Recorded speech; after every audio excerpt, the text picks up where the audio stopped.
साईनाथाय नमः। ॐ लक्ष्मीनारायणाय नमः। ॐ श्रीरामकृष्णमारुत्यादिरूपाय नमः। ॐ शेषशायिने नमः। ॐ गोदावरीतटशिरिडीवासिने नमः। ॐ भक्तहृदयालयाय नमः। ॐ सर्वहृद्वासिने नमः। ॐ भूतावासाय नमः। ॐ भूतभविष्यद्भाववर्जिताय नमः। ॐ कालातीताय नमः। ॐ कालाय नमः। ॐ कालकालाय नमः। ॐ कालदर्पदमनाय नमः। ॐ मृत्युञ्जयाय नमः। ॐ अमर्त्याय नमः। ॐ मर्त्याभयप्रदाय नमः। ॐ जीवाधाराय नमः। ॐ सर्वाधाराय नमः।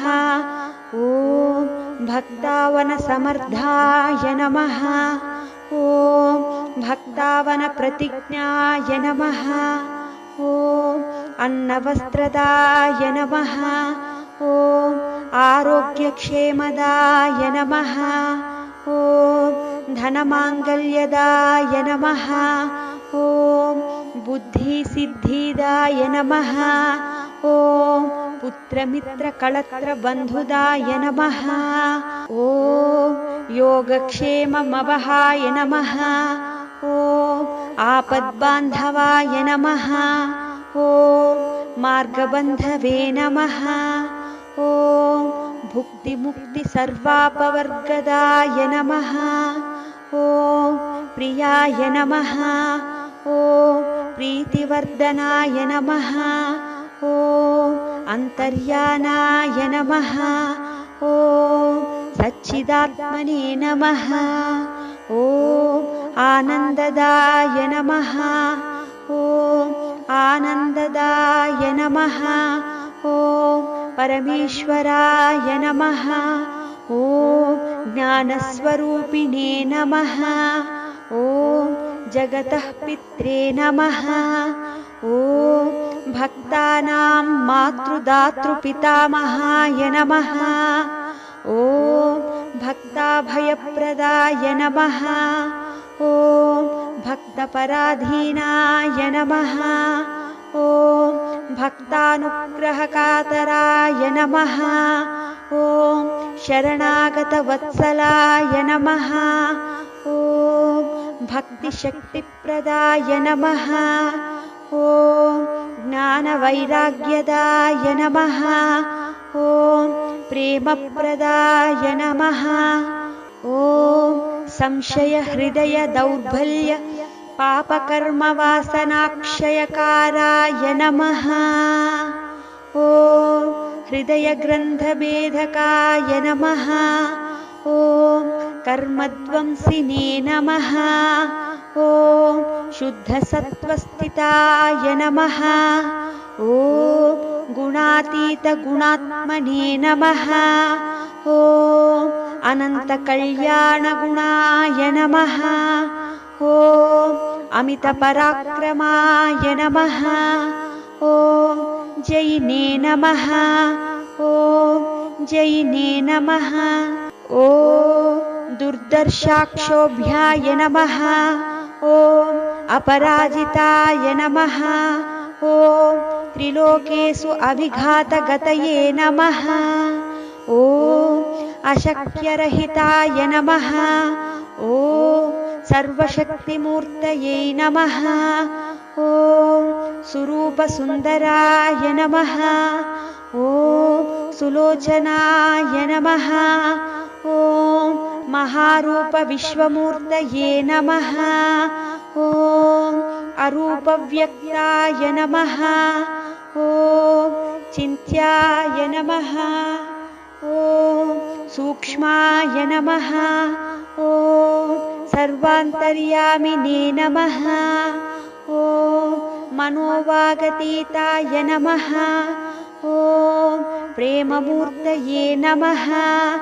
ॐ सुलभदुर्लभाय नमः। ॐ असहायसहायाय नमः। ॐ अनाथनाथये नमः। ॐ सर्वभारभ्रते नमः। ॐ अकर्माणेककर्माणुकर्मिणे नमः। ॐ पुण्यश्रवणकीर्तनाय नमः। ॐ तीर्थाय नमः। ॐ वासुदेवाय नमः। ॐ सताङ्गतये नमः। ॐ सत्परायणाय नमः। ॐ लोकनाथाय नमः। ॐ पावनानघाय नमः। ॐ अमृतांशुवे नमः। ॐ भास्करप्रभाय नमः। ॐ ब्रह्मचर्यतश्चर्यादिसुव्रताय नमः। ॐ सत्यधर्मपरायणाय नमः। ॐ सिद्धेश्वराय नमः। ॐ सिद्धसङ्कल्पाय नमः। ॐ योगेश्वराय नमः। ॐ भगवते नमः। ॐ भक्तावश्याय नमः। ॐ सत्पुरुषाय नमः। ॐ पुरुषोत्तमाय नमः। ॐ सत्यतत्त्वबोधकाय नमः। ॐ कामादिषडैवरध्वंसिने नमः। ॐ अभेदानन्दानुभवप्रदाय नमः। ॐ सर्वमतसम्मताय नमः। ॐ श्रीदक्षिणामूर्तये नमः। ॐ श्रीवेङ्कटेश्वरमणाय नमः। ॐ अद्भुतानन्दचर्याय नमः। ॐ प्रपन्नार्तिहरय नमः। ॐ संसारसर्वदुःखक्षयकारकाय नमः। ॐ सर्ववित्सर्वतोमुखाय नमः। ॐ सर्वान्तर्बहिस्थितय नमः। ॐ सर्वमङ्गलकराय नमः। ॐ सर्वाभीष्टप्रदाय नमः। ॐ समरसन्मार्गस्थापनाय नमः। ॐ सच्चिदानन्दस्वरूपाय नमः। ॐ श्री समर्थ सद्गुरु साईनाथाय नमः।